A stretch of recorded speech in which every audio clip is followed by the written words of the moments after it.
Good morning. I am running a little bit late this morning. I should have been doing this probably an hour ago. The sun is already up more than I'd like. So I'm going to do this quickly, but it is a little cooler morning and we had a really good rain last night. So I am fertilizing foliar feed, and I know a lot of people are getting nervous about this, so I thought I would mention what I'm doing. So I have two different things I'm putting in here. I've got a liquid humate and a fish and seaweed fertilizer. Both of these are Neptune's Harvest, both organic. We've got our little spray gallon spray bottle here, and measured according to the instructions. And now I'm just gonna fill this up. But while I'm filling this up, I thought I'd talk about foliar feed a little bit. When you're doing liquid humates, it's best to do it before the sun is up. It will, you want the pores of the leaves to still be open, and that's pretty important. And this is not a scary thing to do. You buy one of these bottles, a pump pressurized bottle, and you pretty much just don't need much. You can see it locks in, and if I push it around a little bit, then I can pump it here and pressurize it. And there's some fancier ones, right? And now I'm locking it in, so now I can carry it around. I do like the fish and seaweed fertilizer quite a bit for foliar feed. I also try to rotate the different things. But you can see for the tomatoes, that's it. So for spraying, I just try to do an even application. And this should help with transplant shock, which these just got transplanted. And sometimes, like you guys saw in my other video, I used it to coat things before a really cold night. And it helps with just feeding in general. You can see this bed I still have to clean up.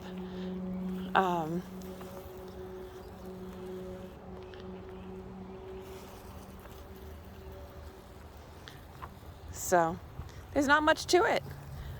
So don't be afraid of foliar feed. I do this about once a week to once every other week. Once the season gets going, I do it a lot less.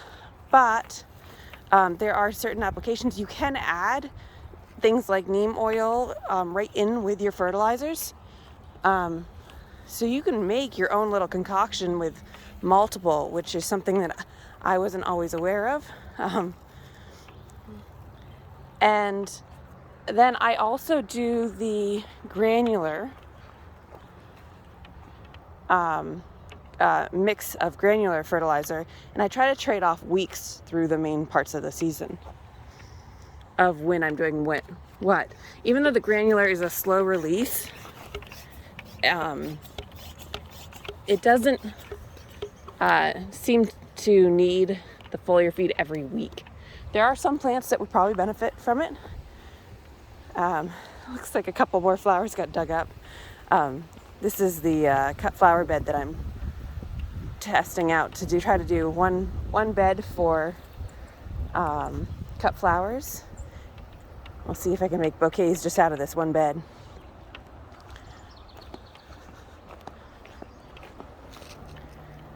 But it goes pretty fast, as you can see from an application standpoint. My potatoes still look pretty bad. I need to finish fixing these.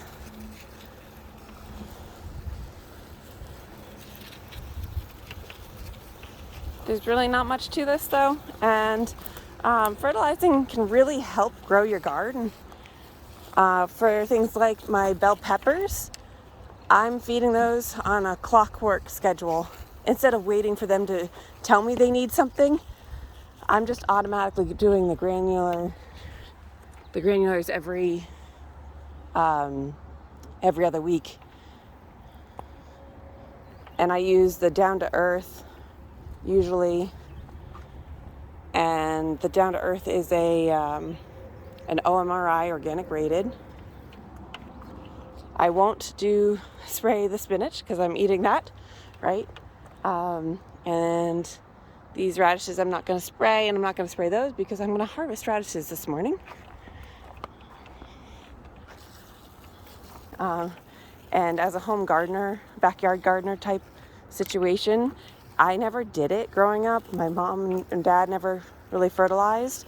We'd use, cow manure, and that would be our fertilizer. And it's a different game now because everything's so much more available. Here's the broccoli raabs and lettuce bed. Skip that one.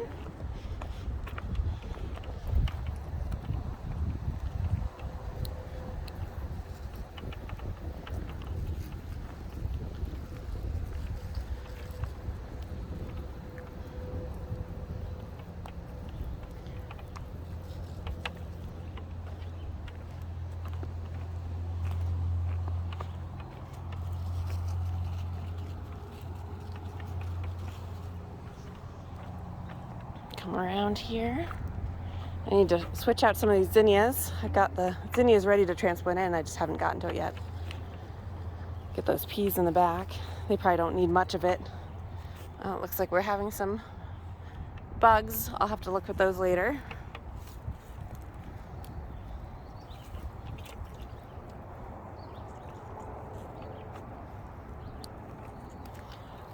Onions are heavy feeders, so I do like to spray my onions. But this garden goes pretty quick, and I just thought, well, why not video while I'm walking around this morning? Again, you kind of want to do this if you're doing the liquid humates, maybe like 5 a.m. and it's 6 a.m. right now, so I slept in a little bit, worked a little late last night, but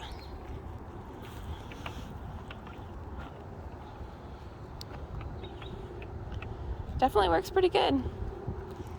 The transplant shock is definitely a real thing sometimes, so especially early spring. Even if you don't use the liquid humates, you're going to want to do the early before the heat gets up there deal.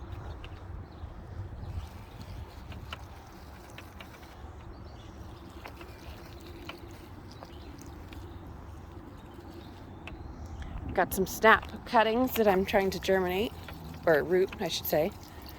Not germinate. Give those a good drink.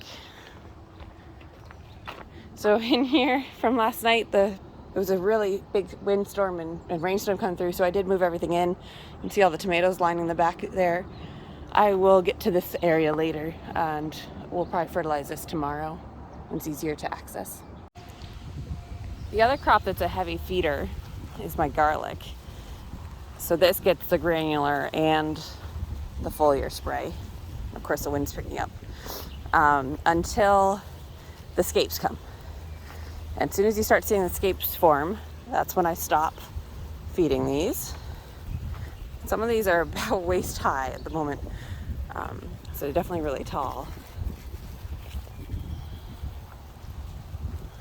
But they are definitely heavy feeders. The yellowing on the end of the leaves is finally going down a little bit once we got the irrigation really dialed in a little better. For the irrigation, we still don't use timers because I still want to feed them or let them get water for the amount that it looks like they need. So I haven't switched over yet, but it'll take me about 20 minutes to go through the whole garden for what needs the foliar spray. So again, it's not a huge commitment, seeing that this garden is not a small garden, and this is good for both flowers, pre-bloom flowers, and for vegetables, which makes it really nice. So lots of benefits here. And I do get asked a lot why, how my plants look so healthy. And I will tell you, it makes a huge difference. And when you have healthy plants, you have a lot less bug issues as well. Not saying that I don't have any, but I have seen a decrease since I started fertilizing and had healthier plants. You can add things like cow mag right to your foliar feed as well, or into your water for drinking, for the plants to drink. I should be very clear on that. Do not drink the cow mag. Yeah, you can add it into your irrigation and add a nozzle thing for that at the bottom. A lot of people are worried about blossom end rot. That tends to be more for inconsistencies in your watering and not an issue with actually not having calcium in the soil. So when you have a drought, just be consistent. If it rains a huge amount for 2 weeks straight, coming out of that 2 weeks, you gotta keep watering at what those plants are used to. So that can be really tough, and that does cause a lot of issues, especially what we found was paste tomatoes, which we don't really like as much. So I'm actually not even growing any this year. But yeah, the other thing is a lot of people don't know where to get it. You can go to your local ag store. Might have some, although many don't have as much as options as I would sometimes want, and they may not be as well versed, but there's places locally here like the Good Earth that has a lot of knowledge, as well as Emerald City are two of the places locally to me that I go to often for helping what to use when, and trying to learn and always learn more about what's going on. But with that, I'm going to keep going. I've got this one last bed to do, and hopefully this helped you guys understand fertilizing a little bit better, and that it doesn't take much effort. And if you have any questions, I will try to answer them, but please put comments below and subscribe if you haven't, and hit that like button if you found this helpful. Thanks.